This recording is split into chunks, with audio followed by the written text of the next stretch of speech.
उत्कृष्ट खिलाड़ी और कोचेस के लिए संस्थागत सम्मान समारोह आज रखा गया था और मुझे लगता है इसकी बहुत आवश्यकता इसलिए भी है कि जब भी कोई खिलाड़ी या कोच उपलब्धि हासिल करता है तो उसकी संस्था को उसका मनोबल बढ़ाना चाहिए, उसको सम्मानित करना चाहिए ताकि वो और प्रेरणा लेकर आगे और अच्छा कर सके।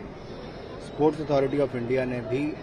इसी तरह से अपने उत्कृष्ट खिलाड़ियों को और बेहतरीन कोचेस को सम्मानित करने का आज काम किया है और हम भविष्य में भी इसको जारी रखेंगे ताकि ज़्यादा से ज़्यादा खिलाड़ी और अच्छा कर सकें, भारत के लिए मेडल जीतें और वहीं कोचेस अच्छे से अच्छे खिलाड़ियों को ट्रेनिंग दे सकें।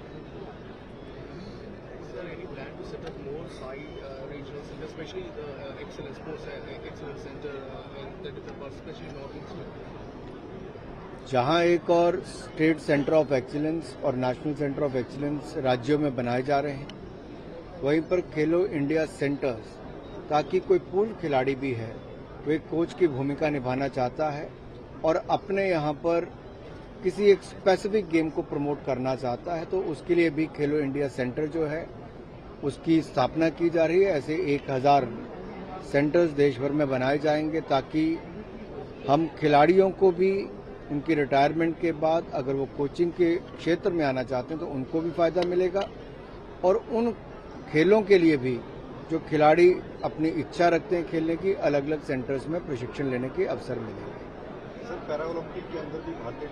खिलाड़ियों का अच्छा प्रदर्शन रहा है, क्या उनके लिए भी कुछ जो मंत्रालय है कुछ नई योजना बना रहा है? बहुत सारी फेडरेशन जो हैं, अगर मैं पैरालंपिक्स की ही बात करूं तो उसमें भी अभी बहुत सारी खेलें हैं जहां पर हम पार्टिसिपेट भी नहीं कर पाते, तो ऐसे भी कुछ क्षेत्र चुनने पड़ेंगे जहां पर हमारे पास टैलेंट है और हम वहां पर नहीं कर पाते, ताकि वो भी ट्रेन करके आगे उसकी संख्या बढ़े, पार्टिसिपेशन बढ़े और मेडल टैली में भी हमारा नंबर्स बढ़े।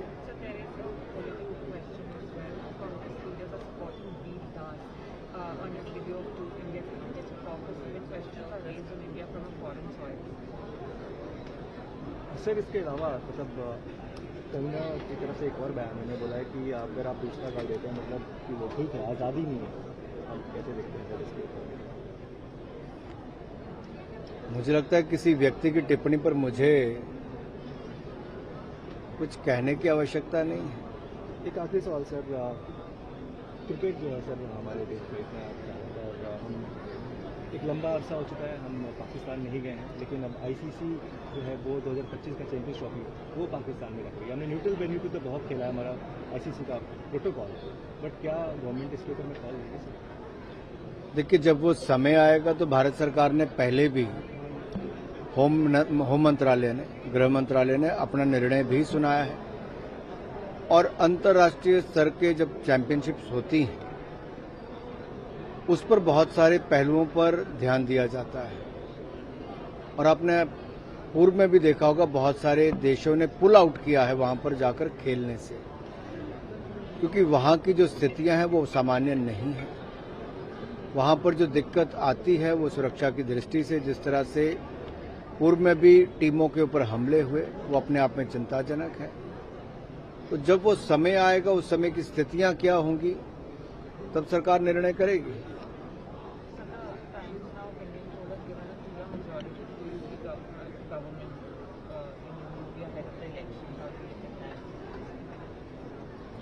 चुनावों से पहले बहुत सारे सर्वेक्षण आते हैं और अधिकतर सर्वेक्षण ने भारतीय जनता पार्टी की सरकारों को उत्तर प्रदेश, उत्तराखंड में बनाने का जिस तरह से सर्वे में आया भी है, मेरा व्यक्तिगत रूप से मानना है कि जिस तरह से योगी जी ने और उनकी सरकार ने सोच ईमानदार, काम दमदार इस मूल मंत्र के साथ काम किया है और जमीन पे वो दिखता है